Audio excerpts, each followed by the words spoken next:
Fidel caminaba por la sala hablando con todos y haciendo preparativos. Joaquina me contaba cómo ella, cuando le presentaron a Fidel, después que Fidel se fue, en la casa esta del Vedado, Abel le preguntó, ¿qué te pareció mi amigo Fidel? Y ella le dijo, no me gusta.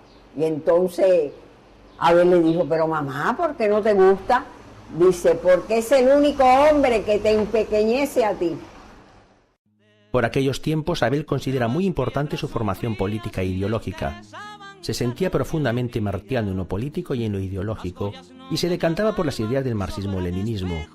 Aldo Santamaría asegura que las lecturas y estudios que Abel hacía de Marx, Engels y Lenin, en general del socialismo, eran muy importantes ya en su verdadera formación.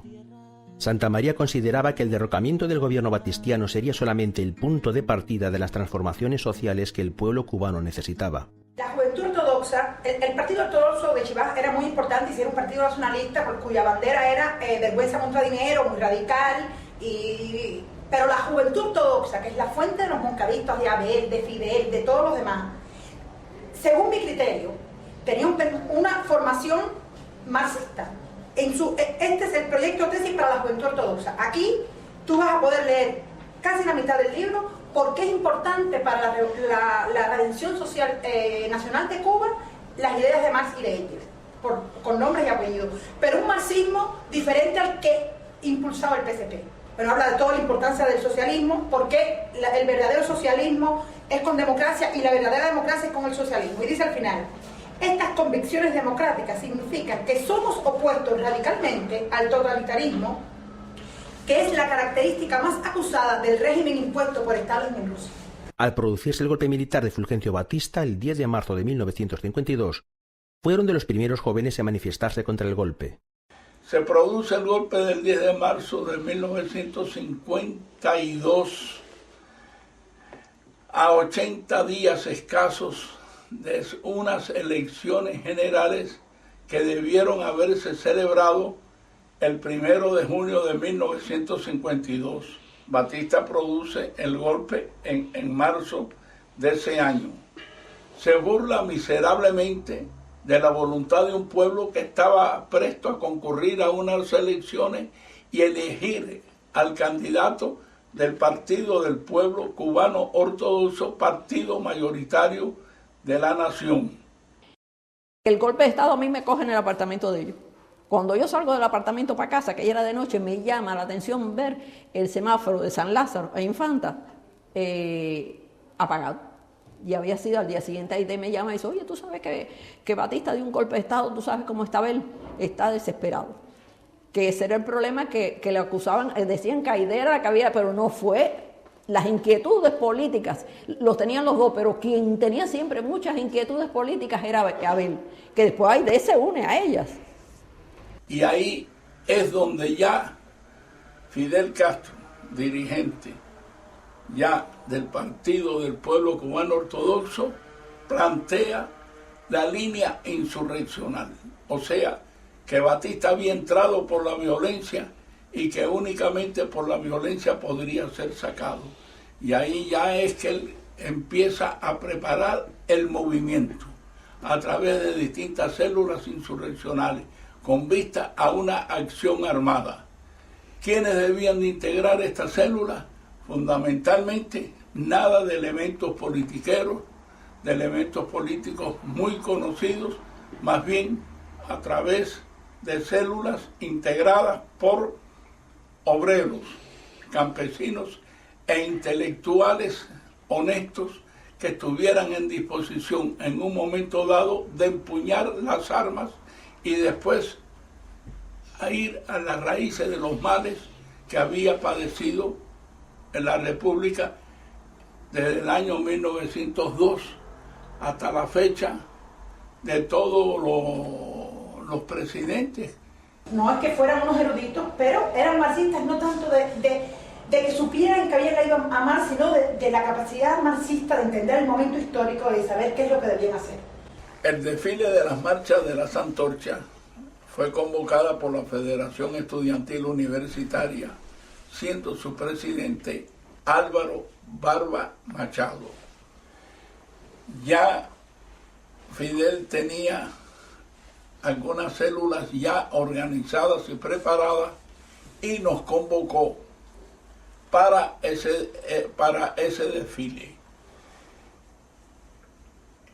Fuimos orientados por él, por Abel, muy disciplinadamente, pero a las antorchas que nosotros llevábamos, los que estábamos bajo la dirección de Fidel, en la punta tenían unos clavos de herrero, bastante largas, por si la policía nos agredía, poder repeler la agresión. O sea, que íbamos preparados para si la policía nos atacaba o la fuerza de la dictadura, poder repeler la agresión. Fidel y Abel consideran que están dadas las condiciones para la acción armada y comienzan a tomar todas las medidas para iniciar la rebelión. El cuartel Moncada en el año 1953 era la sede del regimiento Antonio Maceo en la ciudad de Santiago de Cuba, capital de la provincia oriental. Por su importancia, el Moncada era la segunda fortaleza militar del país, ocupada por unos 1000 hombres. Los martianos se trasladan hasta la ciudad de Santiago de Cuba en varios vehículos. El 25 de julio, día festivo en Santiago, se concentran en distintas casas para descansar y recibir las órdenes correspondientes. Abel es el segundo jefe del incipiente ejército revolucionario. El moncadista Pedro Trigo nos cuenta. Fidel ordena a Raúl Gómez García que lea su poema Estamos en combate. Entonces se distribuyeron entre la posta 3 del Moncada, comandada por Fidel, el Palacio de Justicia por Lester Rodríguez y de segundo Raúl Castro, y el Hospital Saturnino Lora por Abel Santamaría. Abel llegó con su grupo en 2 automóviles, tomando por asalto el hospital. A los pocos minutos comienzan los disparos.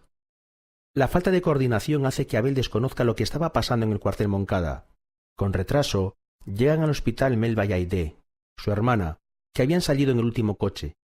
Ante la fuerte resistencia de los militares, Fidel ordena retirarse, mientras que Abel, junto a su grupo donde estaba el gallego Julio Trigo, siguen resistiendo. Los conocedores o especialistas en esta materia dicen que el asalto al Moncada, por fallar el factor sorpresa, que fue un fracaso como tal. Yo no lo considero así. Fue un triunfo porque, como dijo Abel, demostramos en esa acción la vigencia de nuestro héroe nacional José Martí. El Moncada fue el pequeño motor impulsor de nuestra revolución. Yo tengo un amigo de nítida fe que dice que tiene bastante que hacer.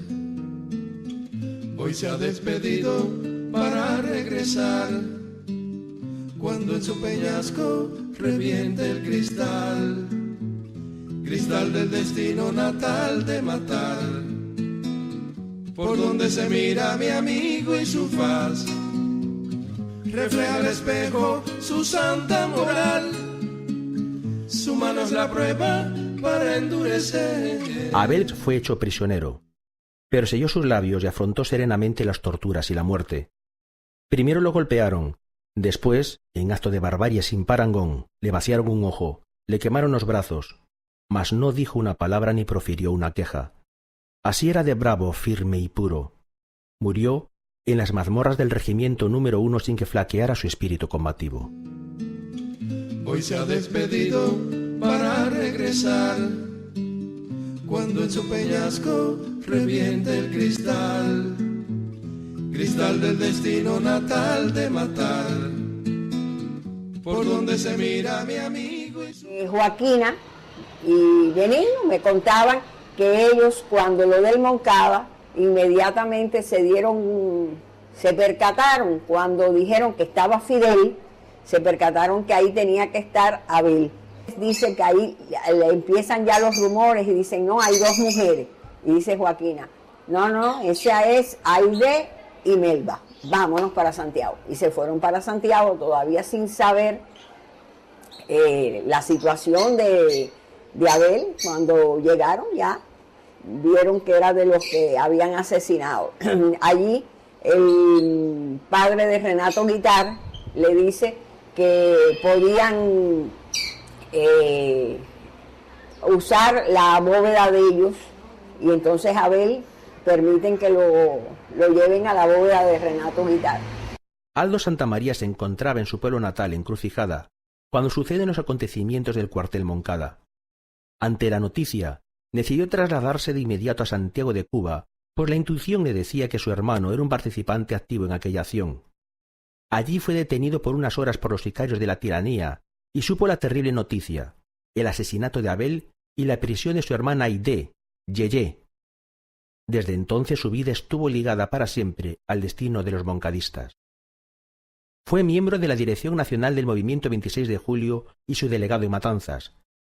Estuvo preso en el llamado Presidio Modelo de la Isla de Pinos.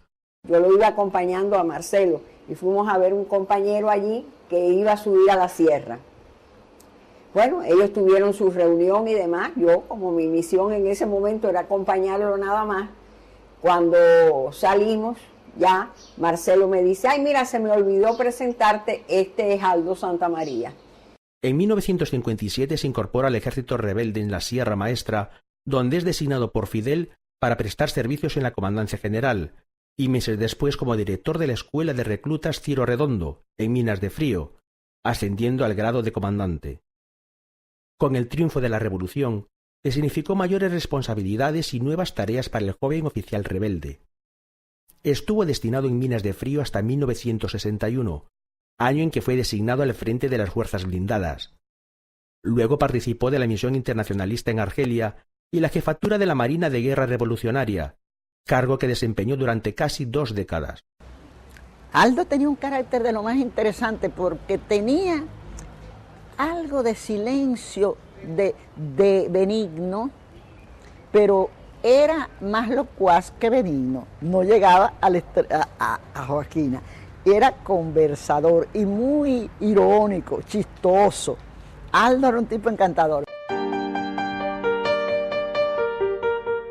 Fundador del Partido Comunista de Cuba, miembro de su comité central desde su creación en 1965 y hasta 1988, Aldo Santamaría puso toda su pasión en la última gran tarea encomendada, la creación de la Asociación de Combatientes de la Revolución Cubana, de la que fue elegido vicepresidente y secretario ejecutivo en la primera Conferencia Nacional. Era vicealmirante retirado cuando falleció el 19 de mayo de 2003. Y por primera vez, el 26 de julio de 1953 a la 1:00 y tanto de la tarde. No te puedo decir si la 1:15, 1:30, bueno, después de la 1 de la tarde.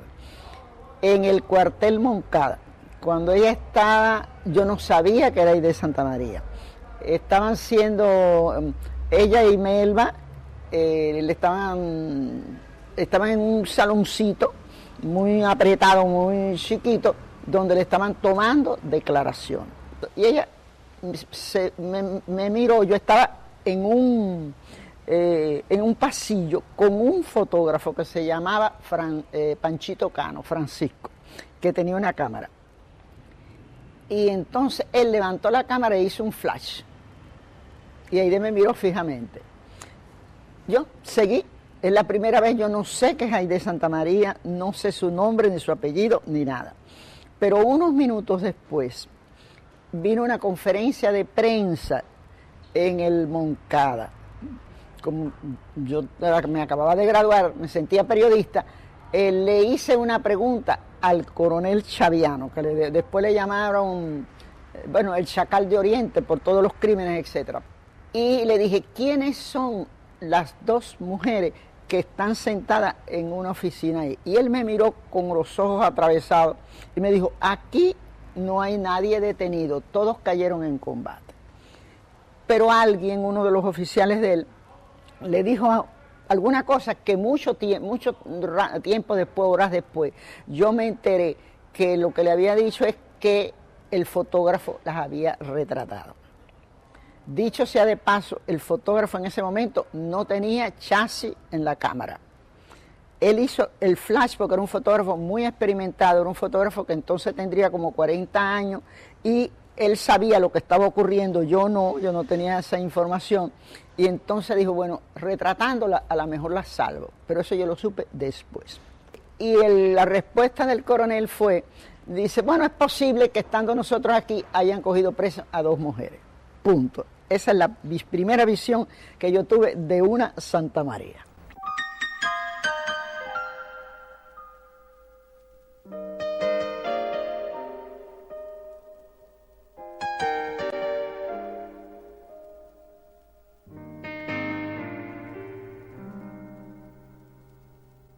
Aide Santamaría se convirtió en una de las figuras más destacadas de la insurgencia cubana.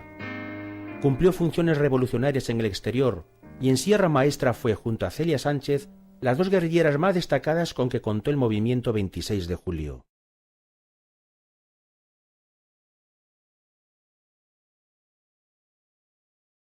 Con el triunfo de la Revolución cubana, Aide Santamaría funda en 1959 una institución cultural que será emblema entre los intelectuales críticos de todo el mundo, la Casa de las Américas.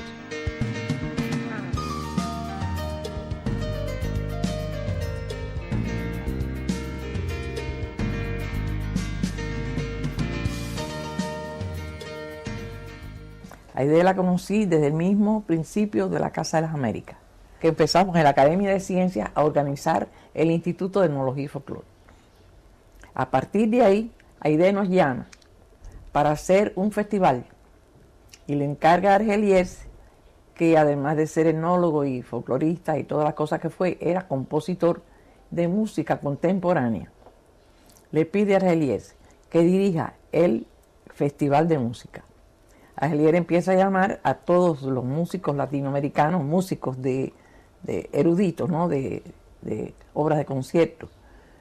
Y Aide le dice no, que había que poner música popular. Dice Argelies, con todo no puede. Dice, bueno, que venga su esposa. Entonces voy para allá y empiezo a ver qué posibilidades había de llevar grupos. Llevé gente de música campesina, llevé gente de la trova tradicional, llevé artistas como Elena Burke y Omar, que hicieron los dúos esos que hacían ellas con canciones de feeling. Bueno, se hizo un festival muy grande. Yo lo que más recuerdo es el entusiasmo de Aide y de Ada. Ada estaba loca, contentísima con eso que se estaba haciendo. Y de pronto surgió un gran proyecto cultural que se estaba produciendo y se estaba gestando. Ese proyecto era el Salón de Mayo, que se iba a celebrar en La Habana.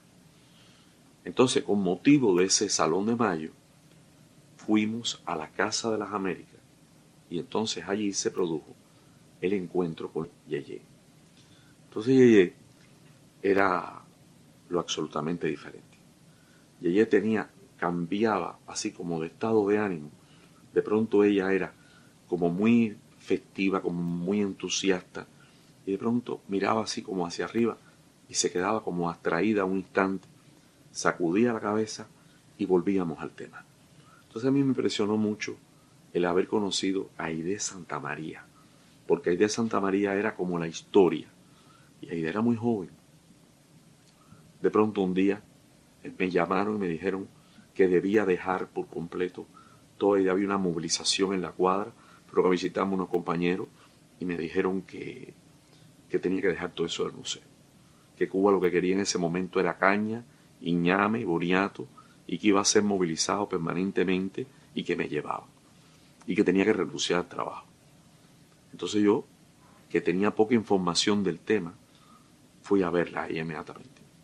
Entonces Aida se preocupó. No era yo solo. Ella ya tenía noticias. Entonces me pidió que hablase con los propios compañeros, que ella hablaría de la organización del gobierno, para que me dejaran en mi trabajo y que me dejaran realizar el sueño que ya ella estaba contribuyendo a construir. Pero no fue así. Me llamaron, me pelaron y de pronto supe que eso era la UMAP. Entonces ella cogió, salimos juntos, nos montamos en el automóvil y nos fuimos a la Casa de las Américas a buscar a Yeye. Entonces Yeye estaba como loca. estaba indignada. Repito, yo no era el único. Entonces Yeye salió a la oficina, cogió, creo que estaba lloviendo, tenía un paraguas en la mano, golpeó aquel paraguas en el suelo. Y dije, esto no puede ser, Aida. No puede ser. Porque para que no pasaran cosas como estas, yo fui al Moncada. Y no va. No va. Y entonces se metió en el medio. Integró la dirección de la Federación de Mujeres de Cuba desde su fundación en 1961, así como formó parte de la Dirección Nacional del Partido Unificado de la Revolución Socialista y, al constituirse el Comité Central del Partido Comunista Cubano en 1965, pasó a trabajar en su Departamento de Relaciones Exteriores. Integrará la presidencia de la Organización Latinoamericana de Solidaridad, OLAS, reunida en La Habana en 1967 para coordinar la lucha insurreccional en todo el continente. En 1968 visitó la República Democrática del Vietnam, donde se entrevistó con el presidente Ho Chi Minh. En 1974 le fue impuesta la Orden Ana Betancourt. En 1975 fue reelegida como miembro del Comité Central del Partido Comunista Cubano y en 1976 fue seleccionada diputada a la Asamblea Nacional del Poder Popular y miembro del Consejo de Estado. En 1980 le fue entregada la Orden al Mérito con grado de comendador, otorgada por el Gobierno de la República Popular de Polonia. Estuvo casada con Armando Hart Dávalos, miembro del Comité Central del Partido Comunista de Cuba y director del Centro de Estudios Martianos, exministro de Cultura. Después de un silencio largo, le digo a Silvio, Silvio, estoy haciendo gestiones para irme a Angola. Silvio se calla unos segundos y me dice, eres el tercer trovador que sé que está en esa. Y digo, aparte de tú y yo, ¿quién es el otro? Me dijo, Pablo. Sin embargo, nos vamos nosotros y Pablo no se va, porque Pablo hace la gestión a través de AIDE. Voy a hacerte unas letras por primera vez. Quiero pregonar que te llamas AIDE, porque otra AIDE que me duele, que no olvidaré, vive en mi memoria, en tu nombre también. Y AIDE tenía el mismo criterio sabio, muy sabio, de Ho Chi Minh, que era cuidar a la gente que ella entendía fundamental dentro del arte y la cultura, ¿no? Y por eso es que Pablo no se va en el primer viaje. Y sí va con nosotros en el segundo, porque ya, bueno, ya la cosa era diferente. Y nos cuidaban, ¿no? O sea, AIDE sabía perfectamente que nosotros no nos íbamos a cuidar, íbamos a hacer todas las locuras, íbamos a meternos en el ombligo de los acontecimientos y nos podían matar. Y eso es lo que ella precisamente trataba de evitar. En 1968, cuando nacía la nueva trova cubana, Silvio Rodríguez junto a otros jóvenes cantautores pasaron unos días en la casa de AIDE. La madre de la nueva trova se llama AIDE Santa María, porque la casa fue el útero de la nueva trova, o sea, el lugar de donde salió la nueva trova. Después tuvo el ICAI en contubernio Alfredo con AIDE. Ahora, las primeras guitarras que tuvieron Silvio, Pablo y Noel las resolvió Aida Santa María. Las primeras viviendas donde pudieron vivir solos, fuera de su familia, Silvio, Pablo y Noel, Aida Santa María. Ya lo conté, o sea, cuando yo estaba buscando un lugar donde ubicarme en la sociedad, quien me lo ubicó fue Aida Santa María. Después, cuando salí de esa epopeya del campo y tenía que buscarme un lugar donde trabajar, me lo resolvió Ada Santa María a través de Marta Arjona en el Museo Nacional. Una mujer se ha perdido, conocer el delirio y el polvo, se ha perdido esta bella locura, su breve cintura debajo de mí. Cuando empezó a surgir el fenómeno del movimiento de la nueva trova, Aida estuvo ahí todo el tiempo. Recuerdo que la primera vez que hablé con Yeye, con AIDE, fue en el departamento de música. Y ahí, en esa pequeña oficina, tuvimos la primera reunión. La conocí, bueno, conocer una leyenda Aide Santamaría, la heroína de Moncada, era muy impactante para cualquiera y para mí, por supuesto, que también lo fue. Y a partir de ese día en que se nos hizo habitual la visita a Casa de las Américas, empezamos a tener una relación muy fluida, ya no solo con Aide, sino también con Adita, que trabajaba allí en Casa de las Américas en ese momento, en otra de las oficinas del primer piso, y luego conocí a Aida. De pronto, en el mismo año 68, surgió la idea de que hiciéramos un disco de canciones dedicado al Moncada, y yo siempre con esa cosa un poco periodística que he tenido, porque provengo de la prensa y de los periódicos, y siempre tuve un poco una cabeza que funcionaba así un poco como periodista. Y siempre le dije a ella, pero yo necesito, o nosotros necesitamos, saber un poco más del Moncada, no a partir de lo que dicen los discursos y de las cosas que se suelen escribir o que todos los materiales esos que todos tenemos del Moncada, no.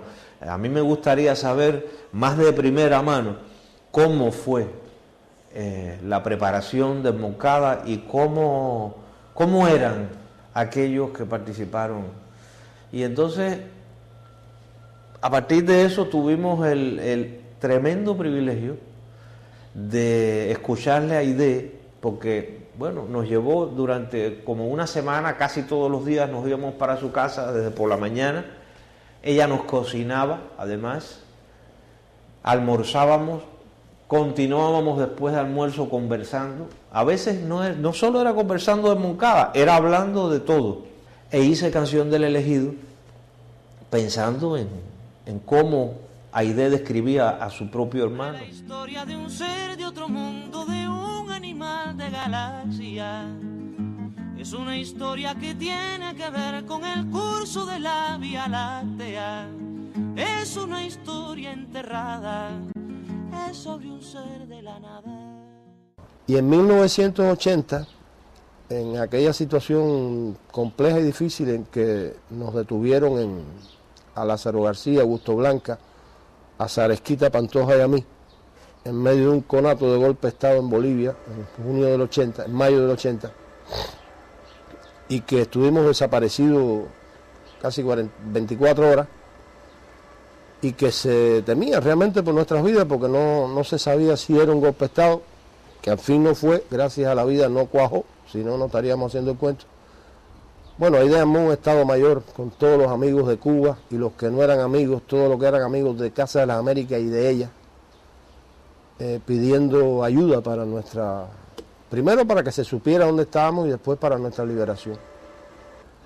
Y entonces, cuando regresamos, un poco maltrechos, después de un simulacro de fusilamiento y de varias horas de servir como de pushing back,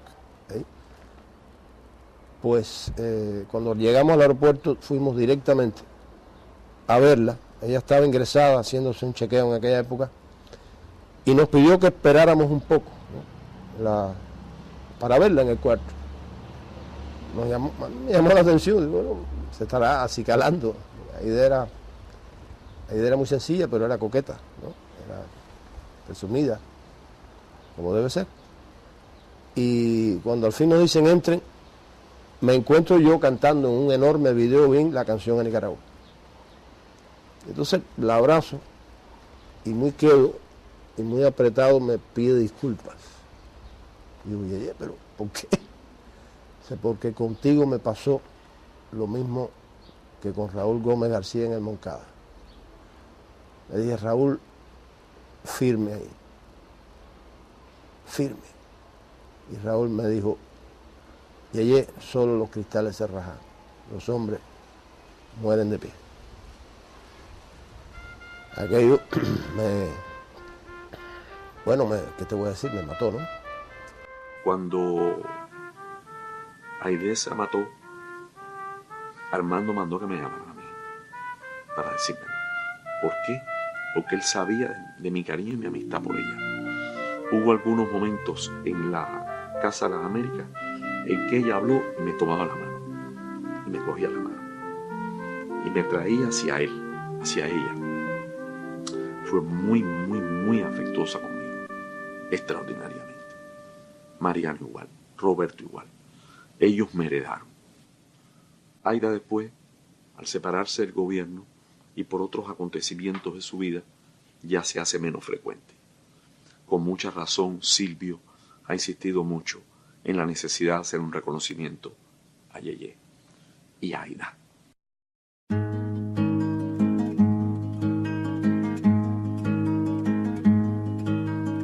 Siempre que se hace una historia, se habla de un viejo, de un niño o de sí. Pero mi historia es difícil, no voy a hablarles de un hombre común. Haré la historia de un ser de otro mundo, de un animal de galaxia.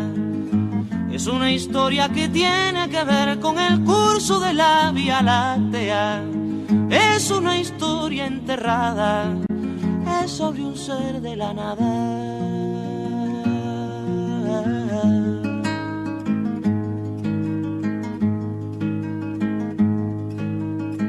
Nació de una tormenta, en el sol de una noche el penúltimo mes.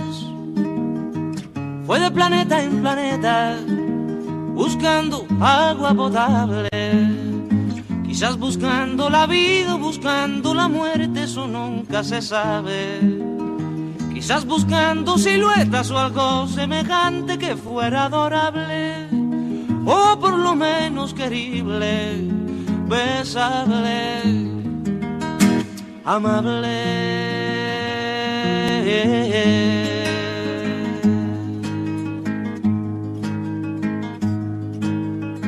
Él descubrió que las minas del rey Salomón se hallaban en el cielo y no en el África ardiente, como pensaba la gente.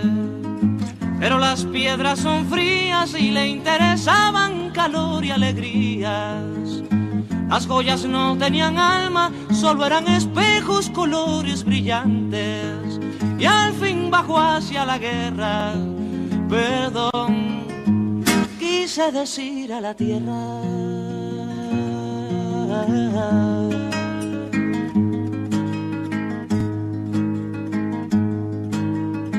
Supo la historia de un golpe, sintió en su cabeza cristales molidos y comprendió que la guerra era la paz del futuro. Lo más terrible se aprende enseguida y lo hermoso nos cuesta la vida. La última vez lo vi irse entre humo y metralla, contento y desnudo. Iba matando canallas con su cañón de futuro. Iba matando canallas con su cañón de futuro.